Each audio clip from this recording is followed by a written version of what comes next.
In case of displacement आपको क्या होगा बेटा, आपको ये पता लगाना पड़ेगा कि भाई इनिशियल पॉइंट ये है और फाइनली मुझे वहां जाना है, तो ऐसा कौन सा रास्ता पकड़ूं जो शॉर्टकट हो। तो उस केस में आपको डायरेक्शन देखना पड़ेगा, ठीक है ना। तो फिजिक्स में जो क्वांटिटीज होती हैं, कुछ स्केलर है, कुछ वेक्टर है और कुछ टेंसर है। टेंसर में क्या होता है बेटा कि उनका मैग्नीट्यूड भी होता है, डायरेक्शन भी होता है, बट उनके पास एक फिक्स डायरेक्शन होता है ना, वो हमेशा फिक्स डायरेक्शन में चलते हैं। फॉर एग्जांपल टाइम, टाइम में क्या होता है बेटा, पास्ट प्रेजेंट फ्यूचर हमेशा ऐसे ही चलता है। तो time is the tensor quantity, ठीक है। बाकी टेंसर के बारे में डिटेल में कभी मैं आपको बताऊंगा, क्योंकि वो बियॉन्ड द सिलेबस है, सिलेबस में वो है नहीं। बट स्केलर क्वांटिटीज में आपने अभी तक जितनी मैथमेटिक्स पढ़ी है that is applicable very simply, बहुत ही आसानी से जो भी अरिथमेटिक आपने पढ़ा है वो सब कुछ अप्लीकेबल है। लेकिन जब बात वेक्टर क्वांटिटी की होती है बेटा, तो उनको ऐड करना, उनको सब्ट्रैक्ट करना, मल्टीप्लाई करना, डिवाइड करना, सारी चीजें बदल जाती है। मतलब ऐसी क्वांटिटीज जिसमें डायरेक्शन भी इन्वॉल्व हो जाता है, उसमें सारी चीजें बदल जाती है, पूरा ऐड सब्ट्रैक्ट मल्टीप्लाई डिवाइड करने का तरीका ही बदल जाता है। तो we are going to learn that. हम उसको यहाँ पर सीखेंगे कि how to add such type of the quantities, how to subtract them, ठीक है, हाउ टू मल्टीप्लाई और डिवाइड देम, ये सारी बातें हम यहाँ पर करने वाले हैं, ठीक है। तो vectors, what are the vectors, तो this is very simple definition, आप सबने कई बार सुना होगा बेटा कि vectors are those quantities, those physical quantities, those physical quantities which has magnitude and direction।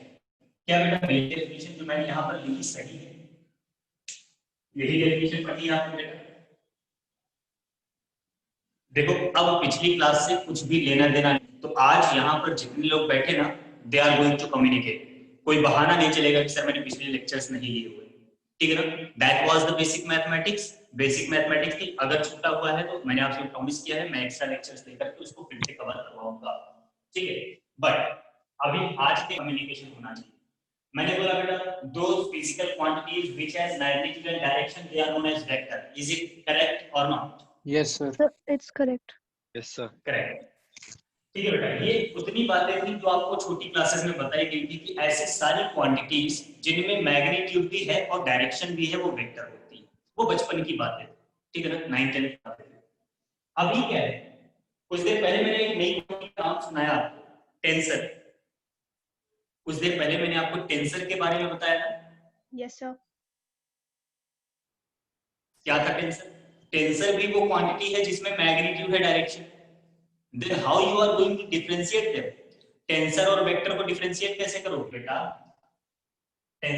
magnitude and direction as well as they strictly follow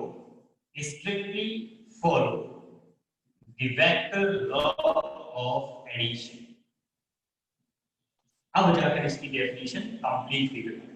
वो सारी फिजिकल क्वांटिटीज जिनमें मैग्नीट्यूड भी है, डायरेक्शन भी है, लेकिन उन फिजिकल क्वांटिटीज को strictly vector law of addition को फॉलो करना, parallelogram law of addition, whatever जो भी लॉ ऑफ एडिशन मैं आपको बताने वाला हूं बेटा, ये सारी फिजिकल क्वांटिटीज उस लॉ ऑफ एडिशन को फॉलो करनी चाहिए। बात समझ रहे हैं बेटा? तो vectors are Yes, those sir. physical quantities which have magnitude and direction as well as they strictly follow the vector law of addition। Now this is the complete definition of the vector quantity। Get it? Yes, sir. Yes, sir. ठीक। तो वो physical quantity जिसमें क्या होगा, magnitude direction भी होगा और वो स्ट्रिक्टली वेक्टर फॉलो करेंगी, उनको हम बोलेंगे बेटा वेक्टर क्वांटिटी। इसका कुछ एग्जांपल मैं यहाँ पर लिख देता हूँ, बाकी एग्जांपल्स आपको सामने आगे चल के मिलता रहेगा जैसे जैसे चैप्टर्स बढ़ते जाएंगे, ठीक है। जैसे जैसे चैप्टर्स आते, मुझे पता चल गया बेटा वीडियो में थोड़ी सी प्रॉब्लम है, सेकंड।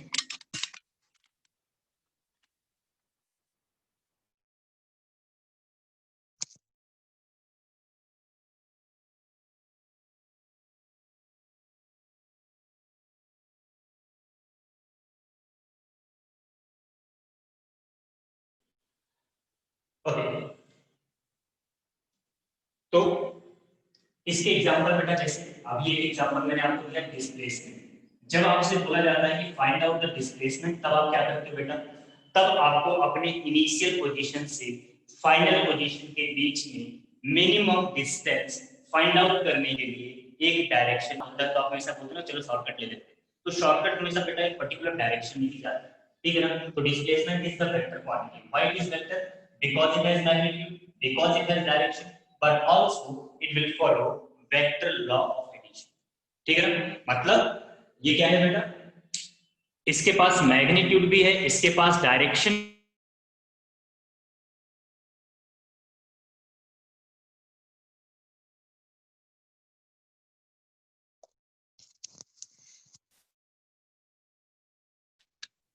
अभी क्या ठीक है क्या बेटा?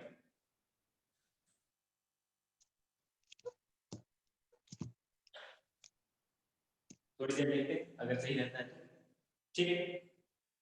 तो ये बात हो गई बेटा एग्जांपल डिस्प्लेसमेंट का।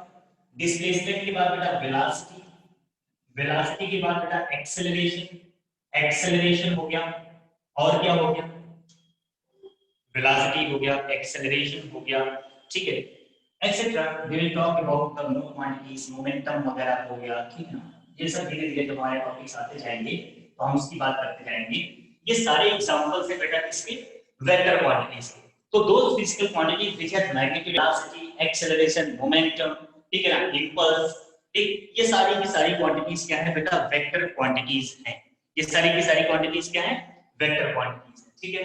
क्योंकि इनके पास मैग्नीट्यूड डायरेक्शन के साथ साथ they are strictly following the vector law of addition, वो वेक्टर लॉ ऑफ एडिशन को स्ट्रिक्टली फॉलो कर रहे होते हैं, ठीक है बेटा। बात समझ में आ गई, वेक्टर क्वांटिटीज क्या है? Yes sir. Yes, sir. अब हम लोगों को बात करना है कि how to represent the vector quantities in physics, क्योंकि फिजिक्स में हमारे पास स्केलर भी आएगा, वेक्टर भी आएगा, ठीक है ना। तो उसका एक प्रॉपर रिप्रेजेंटेशन भी होना चाहिए, how we are going to represent that quantities. उन क्वांटिटीज को हम रिप्रेजेंट कैसे करेंगे जिससे हम आइडेंटिफाई कर पाए कि हाँ ये क्वांटिटी वेक्टर क्वांटिटी, ठीक है। तो उसको रिप्रेजेंट करने के दो तरीके हैं बेटा, दो तरीके जो आप अपनी बुक्स में बेसिकली देखोगे, बुक्स में आपको मिलेगा। दो तरीके क्या है बताता हूं मैं आपको, how to represent the vector quantities, representation of vector quantities. तो रिप्रेजेंटेशन कैसे होगा बेटा वेक्टर क्वांटिटीज का, they are represented by a symbol, this one, एक एरो बना के बेटा। कभी भी जैसे आपने वेलोसिटी लिखा, वेलोसिटी का सिंबल लिखा, एक्सेलरेशन लिखा, इसके ऊपर एरो लगा दिया, ठीक है ना। या मोमेंटम लिखा, मोमेंटम के ऊपर एरो लगा दिया। तो कभी भी जब वेक्टर क्वांटिटीज को रिप्रेजेंट करते हैं तो हम हमेशा क्या करते हैं बेटा, एक एरो पुट करते हैं उस फिजिकल क्वांटिटी के ऊपर, उसको रिप्रेजेंट करने के लिए, ठीक है।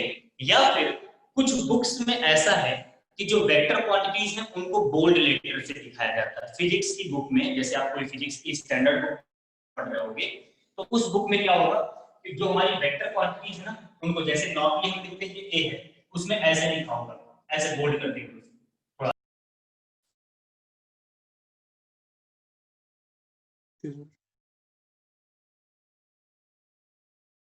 सा, मोटा तगड़ा हो जाता है काफी। हमने उसको बोल्ड लेटर में लिख दिया, मतलब बिग बुक में वो बोल्ड लेटर में प्रिंटेड है, तो क्या हुआ बेटा, वेक्टर क्वांटिटी हुआ। अदरवाइज वहां पर क्या होगा, एक एरो बना होगा, या तो आप इसको ऐसे रिप्रेजेंट करेंगे या तो आप इसको ऐसे रिप्रेजेंट करते हैं। लेकिन हम बेसिकली हमारे इंडियन स्टाइल में हम क्या करते हैं बेटा, एरो से ही रिप्रेजेंट करते हैं। ये मोस्टली बोल्ड लेटर में आपको फॉरेन राइटर्स की बुक में देखने को मिलेगा कि जो वेक्टर क्वांटिटी होंगी उनको बोल्ड लेटर से लिखा जाएगा, ठीक है। देखते हैं बेटा इस एरो का मतलब क्या है।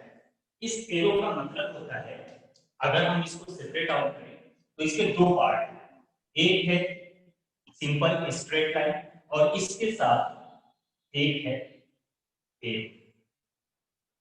ये दो चीजें, this arrow is the combination of a straight line and एक डायरेक्शन का सिंबल।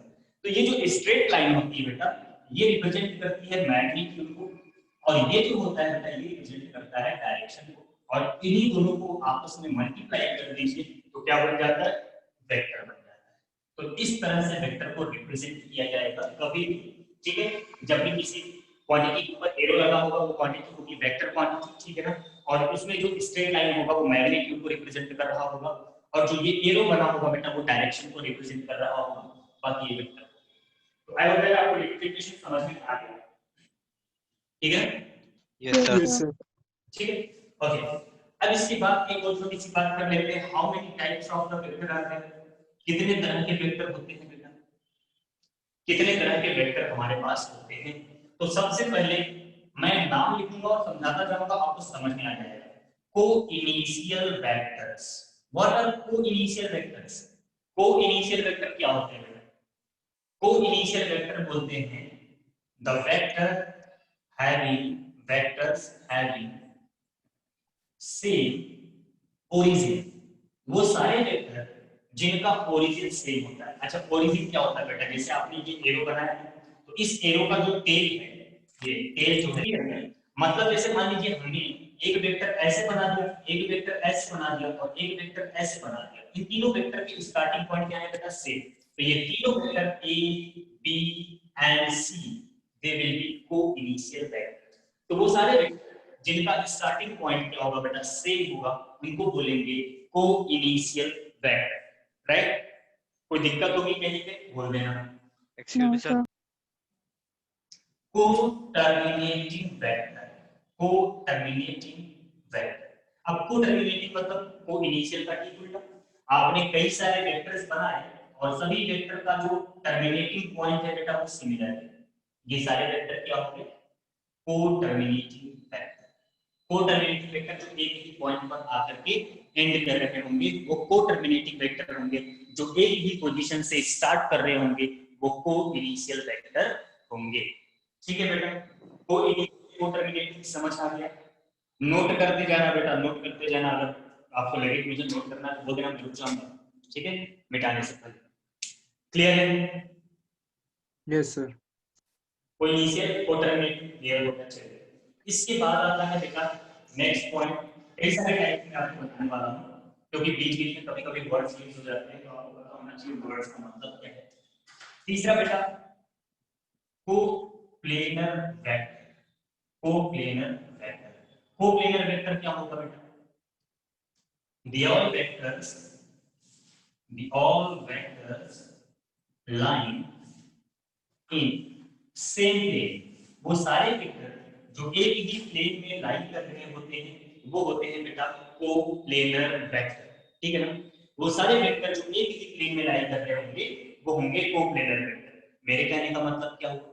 मेरे कहने का मतलब ये है बेटा, एक वेक्टर इस बोर्ड पर बना दिया, ये हो गया वेक्टर ए, फिर एक वेक्टर और लिया, यहां बना दिया, ये हो गया वेक्टर पी। एक वेक्टर और लिया, यहां बना दिया, ऐसे, ये हो गया वेक्टर आर, ठीक है? तो ए हो गया, बी हो गया, आर हो गया, या इस बोर्ड पर बने हुए सारे वेक्टर्स आपस में को-प्लेनर वेक्टर हैं, बिकॉज़ एक वेक्टर मैंने यहां बनाया इस बोर्ड में, एक वेक्टर में छत पे बना दूं, एक वेक्टर में फ्लोर पे बना दूं, तो वो को-प्लेनर नहीं होंगे, ठीक है बेटा? क्योंकि छत का प्लेन अलग है, फ्लोर का प्लेन अलग है, वॉल का प्लेन अलग है, तो अगर वो अलग-अलग प्लेन में बन गए तब वो क्या हो जाएंगे बेटा? वो को-प्लेनर वेक्टर नहीं होंगे। Even if I am saying that this pen is a vector quantity, ये जो पेन मैंने यहाँ पर लगाई ये एक वेक्टर क्वांटिटी है बेटा, तो ये वेक्टर जो है ए वेक्टर के साथ को-प्लेनर पेंटिकुलर में है, ठीक है ना?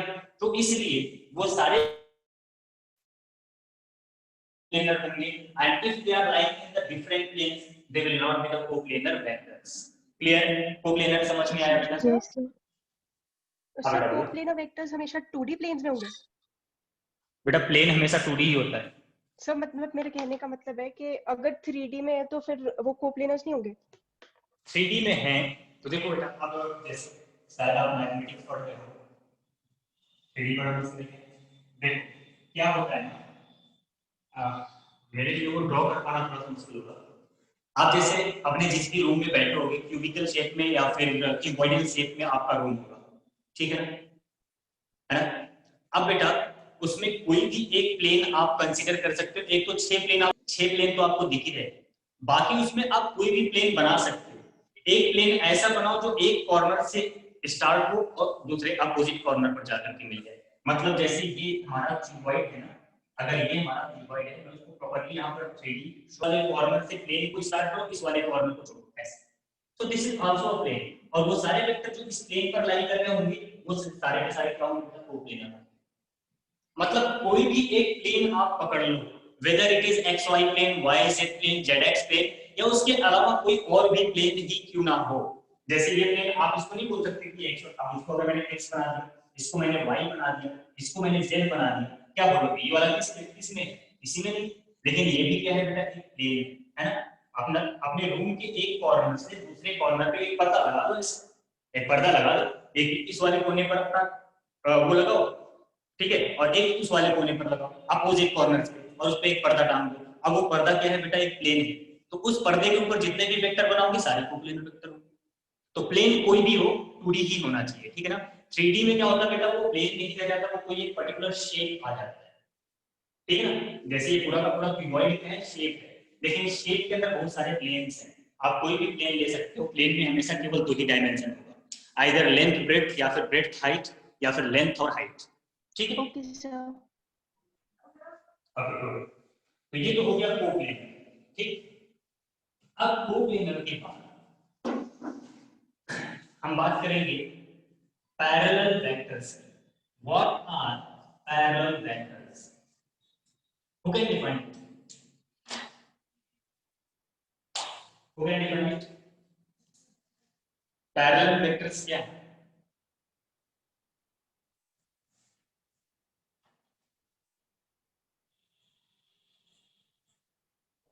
Sir, the vector, हाँ बेटा बोलो। sir, the vectors which are parallel to each other and they're moving the same direction. बेटा पैरेलल और सेम डायरेक्शन में डिफरेंस क्या है? सर सेम डायरेक्शन में हो तो वो लाइन में भी हो सकते हैं ना सर शायद। हाँ बिल्कुल, सेम डायरेक्शन का मतलब पैरेलल ही होता है। तो पैरेलल वेक्टर्स में क्या होता है, those vectors having same direction, वो सारे वेक्टर जिनके डायरेक्शन क्या होते हैं, सेम होते हैं, उनको बोलते हैं पैरेलल वेक्टर, ठीक है बेटा। जैसे मैं यहाँ पर बनाऊं तो ये हमारा, ये भी हमारा पैरेलल वेक्टर होगा, वेक्टर ए, ठीक है, vector B, vector A, vector B. बस क्या होना चाहिए, अगर दो वेक्टर का डायरेक्शन सेम है, अगर दो वेक्टर का डायरेक्शन सेम है बेटा, तो that those vectors will be parallel. Parallel vector बोल दिया मतलब same direction. Even when you can also say that ये वेक्टर और ये दोनों वेक्टर एक ही लाइन पर नहीं करते हैं, ठीक है, they are also parallel vectors because they have the same direction, right. तो पैरेलल वेक्टर क्या हुआ बेटा, वो सारे वेक्टर जो एक ही डायरेक्शन में लाई कर रहे होते हैं, वो हो गए पैरेलल वेक्टर। समझ आया? Yes sir. Yes, sir. ठीक है, सेम डायरेक्शन बोल रहा हूं मैं, मैग्नीट्यूड की बात नहीं कर रहा हूं, सेम डायरेक्शन, ठीक। अब अगर किसी का उल्टा बनाना है, एंटी पैरेलल, आप समझ जाओ, एंटी पैरेलल मतलब दो वेक्टर जो एग्जैक्टली, तो दूसरा बेस। हाँ बेटा कुछ बोल रहे थे, एंटी पैरेलल समझ आ गया ना? Yes sir. ठीक है, मैं एंटी पैरेलल नहीं लिख रहा हूं, पैरेलल आपको समझ में आ गया, एंटी पैरेलल भी आपको समझ आ गया। अगर कभी आपसे पूछा जाए what are the angles between the parallel vectors, then you will say that the angle between the parallel vector is 0। और अगर आपसे बोला जाए what is the angle between the anti parallel vector, आप बोलोगे 180 डिग्री, ठीक है। तो एंटी पैरेलल वेक्टर के बीच में 180 डिग्री का एंगल होगा, और पैरेलल वेक्टर के बीच में 0 डिग्री का एंगल होगा। अभी मैं थोड़ी देर बाद आपको सिखाऊंगा how to find out the angle between the two vector, ठीक। चलिए ये हो गया, आगे बात कर लेते हैं, और भी बातें कर लेते हैं बेटा, और भी बातें कर लेते हैं, ठीक। एंटी पैरेलल आपने समझ लिया कि those vector which has opposite direction, वो एंटी पैरेलल हो गए। आफ्टर दैट जो भी नंबर था मैं भूल गया, नेक्स्ट जो भी equal vectors. Now what are the equal vectors? Equal vector का मतलब हो गया एग्जैक्टली फोटोकॉपी। इक्वल वेक्टर मतलब एग्जैक्ट फोटोकॉपी, मतलब आप ये लिखोगे दो parallel vectors which has equal magnitude, वो पैरेलल वेक्टर जिनके मैग्नीट्यूड क्या है बेटा, इक्वल है, उनको बोलते हैं इक्वल वेक्टर्स। मैंने बोला पैरेलल, मैंने एंटी पैरेलल नहीं बोला बेटा। मतलब अगर मैं एक वेक्टर ऐसे बना दूं और इसी के ठीक नीचे इसकी एक फोटोकॉपी भी बना दूं, ये वेक्टर ए हो गया, ये वेक्टर बी हो गया, तो both are the equal vector because both has the same direction and same magnitude, ठीक है बेटा। Yes, sir. Yes, sir. Sir, please can you explain this one again? Equal vectors बेटा, Yes, sir. इक्वल वेक्टर का मतलब वो सारे parallel vector जो कि मैग्नीट्यूड में इक्वल नहीं होते, वो सारे पैरेलल वेक्टर जो मैग्नीट्यूड में इक्वल नहीं होंगे, गलत बोल रहा हूं, वन इक्वल वेक्टर है, वो सारे पैरेलल वेक्टर जो मैग्नीट्यूड में इक्वल होंगे वो इक्वल वेक्टर्स हैं, ठीक है ना। वो सारे पैरेलल वेक्टर जो मैग्नीट्यूड में इक्वल है, ठीक है, उनको इक्वल वेक्टर बोलेंगे। जैसे अगर मैं बोलूं ये वेक्टर जो है बेटा, इसकी लेंथ है 10 मीटर अलोंग नॉर्थ ईस्ट, और एक दूसरा वेक्टर और है इसमें, ये दोनों ही वेक्टर क्या होंगे बेटा, पैरेलल वेक्टर होंगे, ठीक है। नॉर्थ ईस्ट डायरेक्शन अगर हम बनाए हैं, जैसे मान लीजिए ये हमारा पास है, ये नॉर्थ हो गया, ये ईस्ट हो गया बेटा, ठीक है। तो नॉर्थ ईस्ट में एक 10 मीटर की लाइन हमने ऐसे खींच दिया, फिर एक 10 मीटर की लाइन यहाँ पर खींच दिया, एक और 10 मीटर की लाइन यहाँ पर खींच दिया, ये सारे क्या हो गए बेटा, इक्वल वेक्टर्स हो गए। They are the different vector. अगर मैं स्टेटमेंट लिखूंगा तो आपको लगेगा सर ने स्टेटमेंट कॉपी कर दिया, बट ये भी क्या हुआ, 10 मीटर के अलावा नॉर्थ ईस्ट, ये भी क्या बनेंगे बेटा, वो क्या होंगे, इक्वल वेक्टर्स होंगे। बोलो समझ आया? Yes, sir. Clear, equal vectors clear. अब इसके बाद अनइक्वल आपने समझ लिया, वो पैरेलल वेक्टर जिनके मैग्नीट्यूड क्या होंगे, डिफरेंट होंगे। वो सारे पैरेलल वेक्टर जिनके मैग्नीट्यूड क्या होंगे बेटा, डिफरेंट होंगे, उनको क्या बोलेंगे, Yes, sir. अनइक्वल वेक्टर्स बोलेंगे, राइट? Yes, sir. क्लियर। अब दो और बचे, दो और समझ लेते हैं, zero vector and unit vector. क्योंकि मैंने आपको क्या बताया बेटा, vector is the mathematics, vector एक मैथमेटिक्स है। यहाँ पर भी आपको एडिशन, सब्ट्रैक्शन, मल्टीप्लिकेशन, डिवीजन सीखना है। तो बेटा कोई भी मैथमेटिक्स बिना 0 और 1 के कंप्लीट नहीं होती। तो जैसे नॉर्मल अरिथमेटिक में 0 और 1 होता है, वैसे ही वेक्टर में 0 वेक्टर होता है और यूनिट वेक्टर होता है, जिसमें से यूनिट वेक्टर समझ में आएगा, ठीक है। तो हम बता देते हैं आपको जीरो वेक्टर क्या है, बताने की जरूरत नहीं है, आप खुद समझ जाओगे। एक ऐसा वेक्टर जिसका मैग्नीट्यूड 0 हो लेकिन उसके पास कुछ एक डायरेक्शन हो, ठीक है। ये ऐसा पता चला कि हमें किसी एक इक्वल वेक्टर में से दो इक्वल वेक्टर है, उनको सबट्रैक्ट करना है, क्या मिलेगा, क्या बोलोगे, जीरो? नहीं, गलत होगा, आप बोलोगे जीरो वेक्टर। भाई आपने इक्वल वेक्टर में से इक्वल वेक्टर को सबट्रैक्ट किया है ना, तो मैग्नीट्यूड 0 हुआ, डायरेक्शन तो उसका वही था ना, 10 metre north east, 10 metre north east, दोनों को माइनस कर दिया, मैग्नीट्यूड 0, लेकिन नॉर्थ ईस्ट को करके हमेशा वेक्टर ही मिलेगा, दो वेक्टर को ऐड करके हमेशा वेक्टर ही मिलेगा। So that's why zero vector को डिफाइन करना जरूरी होता है बेटा। तो जीरो वेक्टर मतलब क्या हुआ, vector having zero magnitude, vector having zero magnitude but some direction. वो वेक्टर जिसका मैग्नीट्यूड 0 है बट उसमें कुछ एक डायरेक्शन है। हाइपोथेटिकल है, अभी भी बोल रहा हूं बेटा हाइपोथेटिकल है, बट इससे कुछ सवालों के जवाब देने के लिए इसको डिफाइन करना पड़ेगा। कुछ सवालों का मतलब क्या हुआ कि अगर दो इक्वल वेक्टर में से दो इक्वल वेक्टर को आपस में सबट्रैक्ट किया जाए तो क्या मिलेगा, तो आपका जवाब होना चाहिए जीरो वेक्टर ना।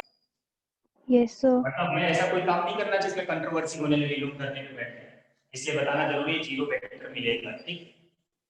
इसके बाद होता है बेटा यूनिट वेक्टर। ये बड़ी इंपॉर्टेंट और घातक चीज है।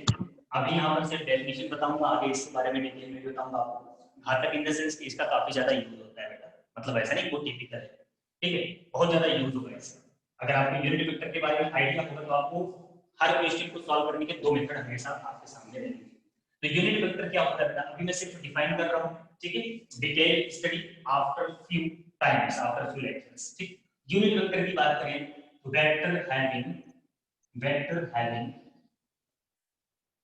अगर कभी आपसे कोई पूछे कि जीरो वेक्टर को रिप्रेजेंट कैसे करते हैं, बोलना जीरो के ऊपर केप लगा देना, जीरो को टोपी पहना दो, जीरो वेक्टर हो गया, ठीक है।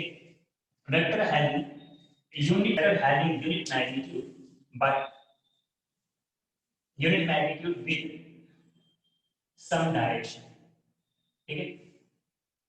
तो यूनिट मैग्नीट्यूड का एक वेक्टर बनाओ बेटा और उसमें कुछ एक डायरेक्शन हो, तो आप उसको बोलेंगे क्या, यूनिट वेक्टर। जैसे अगर मैंने लिखा ए वेक्टर तो आप इसको पढ़ोगे क्या, वेक्टर ए।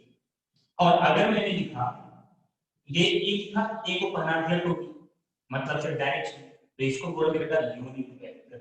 इसके पास कुछ मैग्नीट्यूड है और इसका मैग्नीट्यूड 1 है, इसके पास और इसका मैग्नीट्यूड 1 है, क्लियर।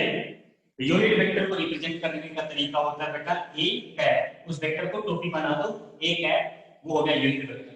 आगे आपका वो ऐसे काफी कुछ देखने को मिलेगा, आई के जे के कैप, ऐसे काफी कुछ देखने को मिलेगा, काफी कुछ आप यहाँ पर देखोगे, सीखोगे, मतलब आएगा आगे। तो आपको इसको देखकर के परेशान नहीं होना, आपको इसका मतलब पता है यार ये क्या है, यूनिट वेक्टर है, इन सबके मैग्नीट्यूड क्या है 1 है। आई का मतलब क्या है x के अलोंग है, जे का मतलब क्या है y के अलोंग है, k का मतलब क्या है z के अलोंग है। तो ये यूनिट वेक्टर को रिप्रेजेंट करने का तरीका है बेटा, ठीक है। एक पर्टिकुलर डायरेक्शन में यूनिट वेक्टर को रिप्रेजेंट करने का तरीका है i j k। i मतलब unit vector along x axis, ठीक। j मतलब unit vector along y axis, k मतलब unit vector along z axis. और इसका क्या फायदा क्या है, इसको डिफाइन करने का फायदा क्या है?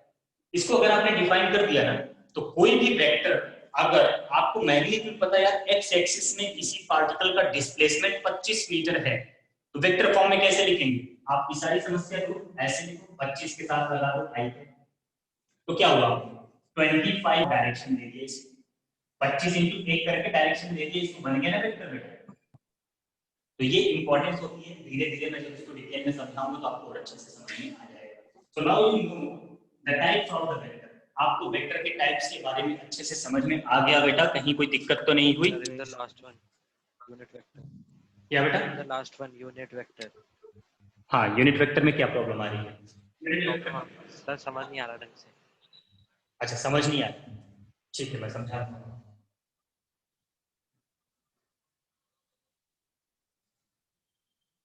जैसे बेटा मान लो ये हमारे पास कोई एक वेक्टर है, इसको ऐसे रिप्रेजेंट करते हैं, इसको देखकर आपको समझ में आ जाएगा कि ये एक वेक्टर ए है, ठीक है। इसको देखकर आपको समझ आ गया ना कि ये वेक्टर ए है, Yes, Yes sir. sir. है ना? अगर मैं बोलूं magnitude of vector A, magnitude of vector A, तो इसको रिप्रेजेंट करते बेटा किससे? इससे।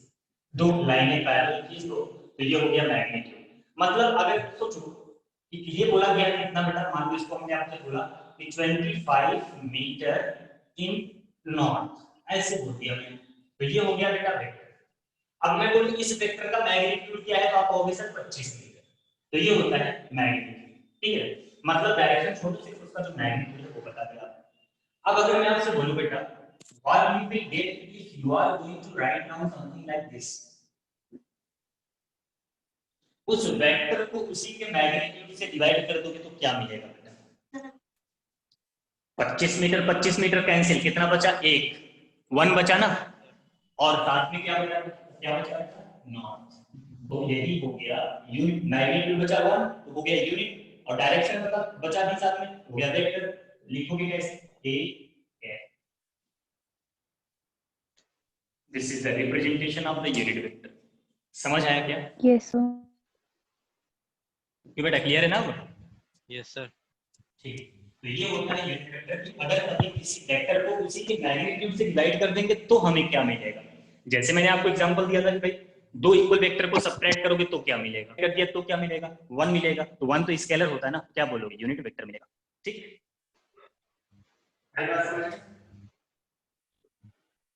Yes. चलिए, अब इसके बाद छोटी छोटी बातें हैं, ये सब छोटी छोटी बातें वेक्टर को स्टार्ट करने से पहले काफी इंपॉर्टेंट है आपके लिए, ठीक है। अगली बात हम आपको बताएंगे how to find out the angle between the two vector. Angle between the two vector, उसमें भी कुछ रूल्स होते हैं, ये नहीं कि बस दो लाइन खींच दिया और एंगल मेजर कर लिया, angle between the vectors. Two vectors की हम बात करें, एंगल बिटवीन टू वेक्टर्स, दो वेक्टर के बीच में एंगल कितना होगा, हाउ टू फाइंड इट, हम इसको फाइंड आउट कैसे करेंगे? तो इसके लिए हमें क्या करना है, सबसे पहले बेटा दो तरीके होते हैं, दो तरीके पता क्या है?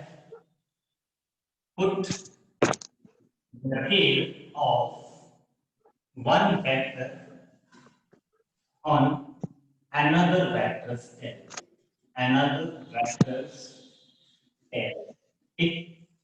देखो बेटा वेक्टर में एक फायदा ये होता है ना कि अगर आपने कोई एक वेक्टर ड्रॉ कर दिया कहीं पर, आपने एक वेक्टर यहाँ पर ऐसे ड्रॉ कर दिया, now you are free to move this vector in this plane anywhere.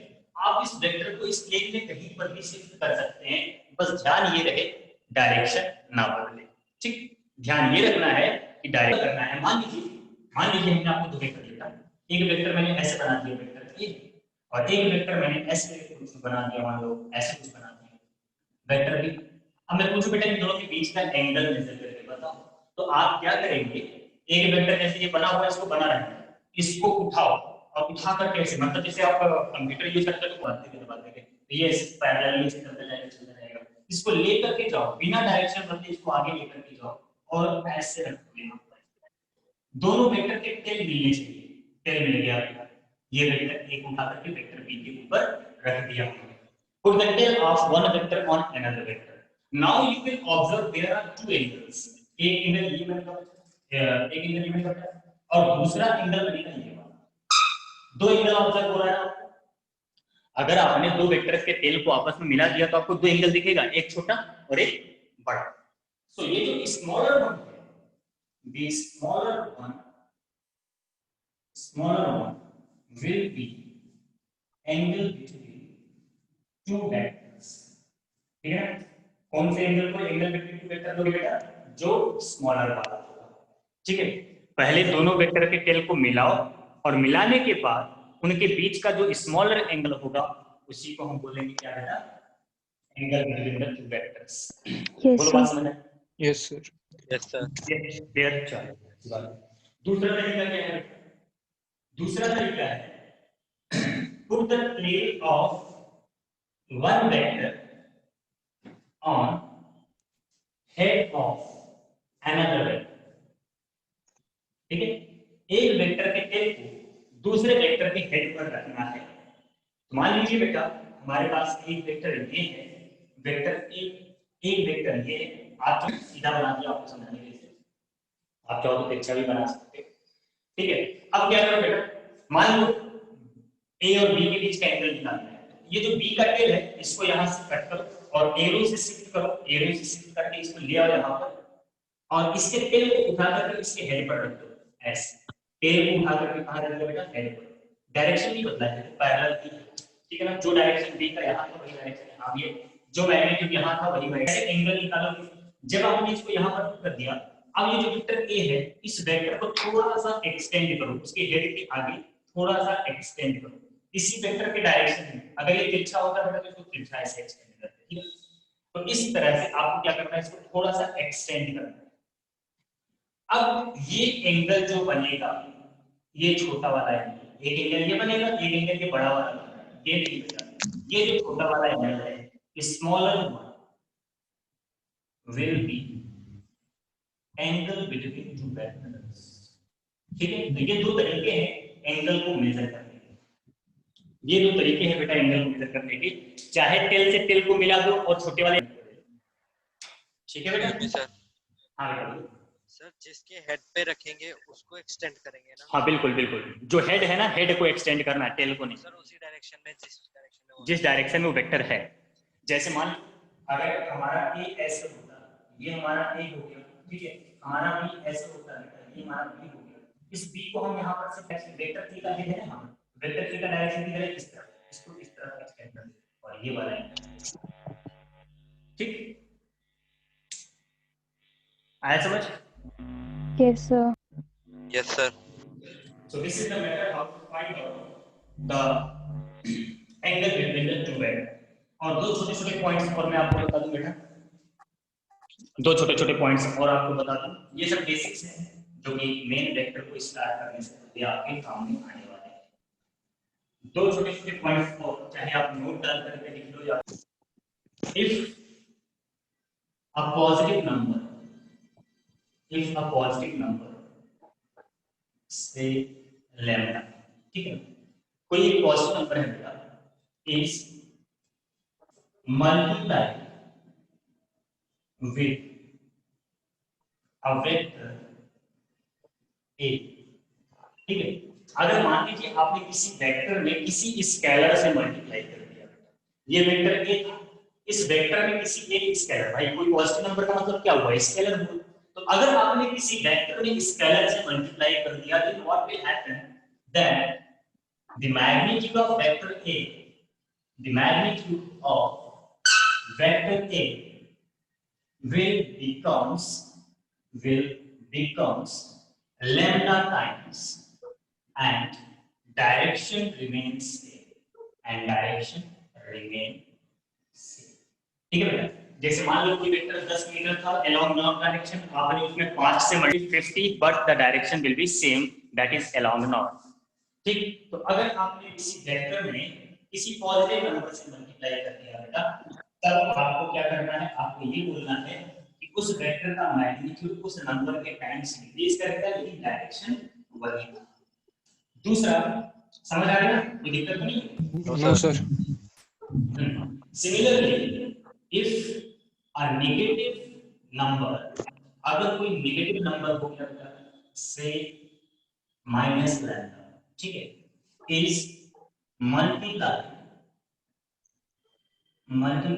With a vector, किसी एक वेक्टर से आपने इसको मल्टीप्लाई कर दिया बेटा, मान लीजिए vector 20, then magnitude of vector b becomes lambda times, ठीक है ना, मैग्नीट्यूड कितना हो जाएगा बेटा, lambda times and direction will reverse, जो डायरेक्शन है बेटा वो क्या हो जाएगा, रिवर्स, एग्जैक्टली अपोजिट हो जाएगा, ठीक है, एग्जैक्टली अपोजिट। अगर नॉर्थ में जा रहा था तो साउथ में आ जाएगा, रिवर्स का मतलब है 180, जो डायरेक्शन बेटा वो कितना चेंज हो जाएगा, 180 डिग्री बदल जाएगा। तो बात समझ में आई? Yes sir. Yes, sir.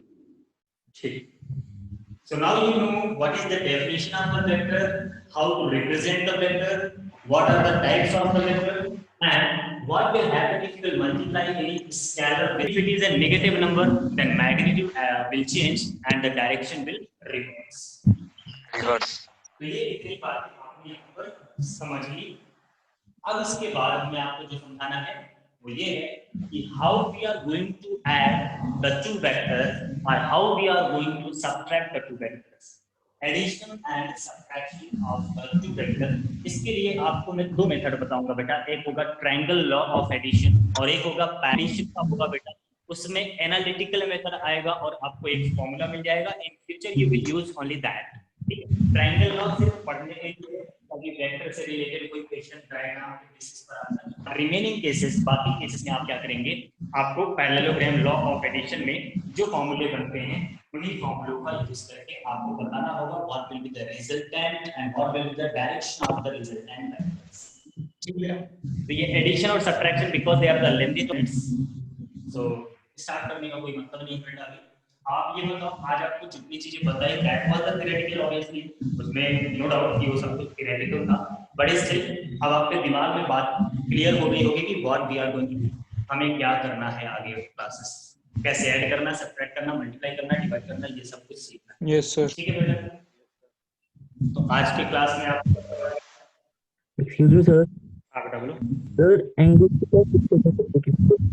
Wait आपकी आवाज थोड़ी सी फिर से बोलो। सर एंगल की दो एंगल के बाद क्या बोल रहा हूँ,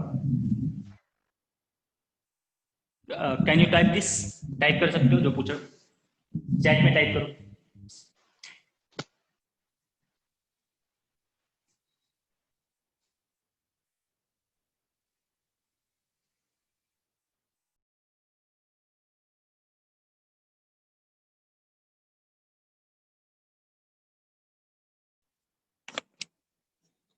टाइप कर रहे हो बेटा, what is the significance of an angle. Okay okay okay, significance की बात कर रहे हो ना, चलो अभी मैं आपको समझा देता हूँ सिग्निफिकेंस का मतलब क्या है।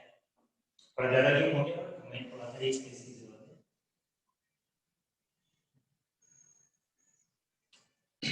देखो बेटा, जब आप दो वेक्टर को ऐड करते हैं ना, जैसे मान लीजिए ये वेक्टर ए, अब इसमें मैंने बोला वेक्टर बी को ऐड कर दो, तो जब आप vector A plus vector B लिखते हो और इसका मैग्नीट्यूड निकालते हो ना, तब आपको यहाँ पर मिलता है a square plus b square plus 2ab cos theta. अगर आपने पहले इसके बारे में सुना है तो अच्छी बात है, नहीं तो आगे आने वाले लेक्चर में पहले मैं आपको ये डिराइव करके दिखाऊंगा। यहाँ पर बेटा ये थीटा होता है ना, theta is the angle between the two vectors, significance angle between two vectors. बाकी इसको मैं एक एग्जांपल लेकर के समझाता हूँ। मान लीजिए बेटा एक ऑब्जेक्ट, ठीक है ना, या हाँ ठीक है, एक ऑब्जेक्ट है और उस ऑब्जेक्ट को किसी ने इस डायरेक्शन से पुश किया 10 न्यूटन के फोर्स से, दूसरे तरफ से एक लोग ने अपोजिट डायरेक्शन में पुश किया 10 न्यूटन के फोर्स से, क्या होगा बेटा रिजल्टेंट? नेट फोर्स क्या होगा बेटा? कैसे पता? ये जो डायरेक्शन था ना, ये जो डायरेक्शन था, इसी डायरेक्शन ने बताया कि भाई दो फोर्स अपोजिट लग रहे हैं इसलिए माइनस करो, नहीं तो 10 + 10 20 होता है ना। Yes, sir. समझ आ रही बात? Yes, sir. So that is the significance of the angle. अभी मैंने केवल एक छोटा सा एग्जांपल लिया आपके सामने, छोटा सा, कि अगर अपोजिट डायरेक्शन में दो वेक्टर होते तो similarly if the vectors are at some angle then their resultant will be different. 10 + 10 in case of vectors, arithmetic में 10 + 10 केवल 20 होता है बेटा, लेकिन वेक्टर्स में 10 + 10 0 भी होता है, 10√2 भी होता है, 20 भी होता है। क्यों? क्योंकि वो डायरेक्शन पे डिपेंड करता है, वो एंगल बिटवीन टू वेक्टर्स पर डिपेंड करता है। That's why that is the significance of the angle between the two. Yes, sir. Clear है? Yes, sir. चलिए ठीक है फिर, ठीक है। Okay, और sir, कुछ thank you. पूछना है?